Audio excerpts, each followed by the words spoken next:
Unwind చేసుకున్నారు. అలాగే long puts తీసుకున్నారు, పుట్స్లో లాంగ్ పొజిషన్స్ తీసుకున్నారు.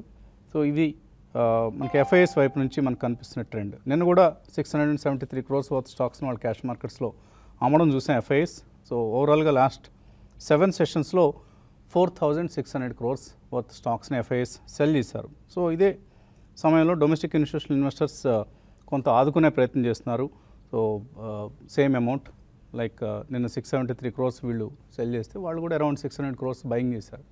సో డిఐఎస్ నుంచి ఒక స్ట్రాంగ్ బయింగ్ వస్తుంది, ఎందుకంటే మ్యూచువల్ ఫండ్స్లోకి విపరీతమైన క్యాష్ ఫ్లో ఉంది రిటైల్ ఇన్వెస్టర్స్ నుంచి, కాబట్టి ఆ మనీ అంతా కూడా మార్కెట్స్లోకి వస్తుంది. అయితే ఈటీఎఫ్స్, ఎఫ్ఐఎస్ వీళ్ళు అగ్రెసివ్గా బై చేస్తేనే ఇప్పుడు ఏదైతే మనం లెవెల్స్ చూస్తున్నామో ఇక్కడ నుంచి ఒక బ్రేక్అవుట్ వచ్చే అవకాశం ఉంది.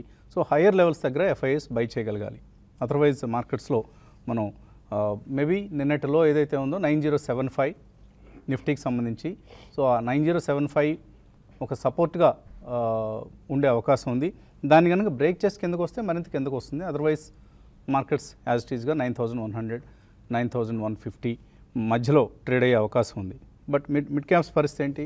అందరం ఆసక్తిగా గమనిస్తున్న సెక్టర్ ఇది. మిడ్ క్యాప్స్లో అంతకంతకు బబుల్ సైజ్ పెరుగుతోంది.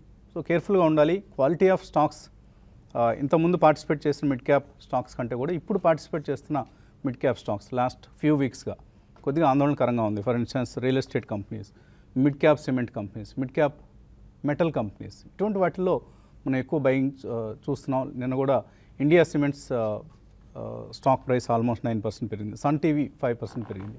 సో వీళ్ళకి ఇంకా ఎర్నింగ్స్ పొటెన్షియల్ కంటే కూడా అప్పటికప్పుడు వస్తున్న ఒక చిన్న చితక న్యూస్ కారణంగా, ఫర్ ఇన్స్టెన్స్ ఇండియా సిమెంట్స్కి సౌత్లో ప్రత్యేకించి తెలుగు రాష్ట్రాల్లో సిమెంట్ ప్రైసెస్ బాగా పెరిగాయి, బస్తా 50 నుంచి 60 రూపాయల వరకు పెరిగింది అన్న అంశం ఇండియా సిమెంట్స్లో ప్రైస్ రైజ్కి కారణం. సో ఇటువంటి న్యూస్ బేస్డ్గా కదులుతున్నాయి కాబట్టి ట్రేడర్స్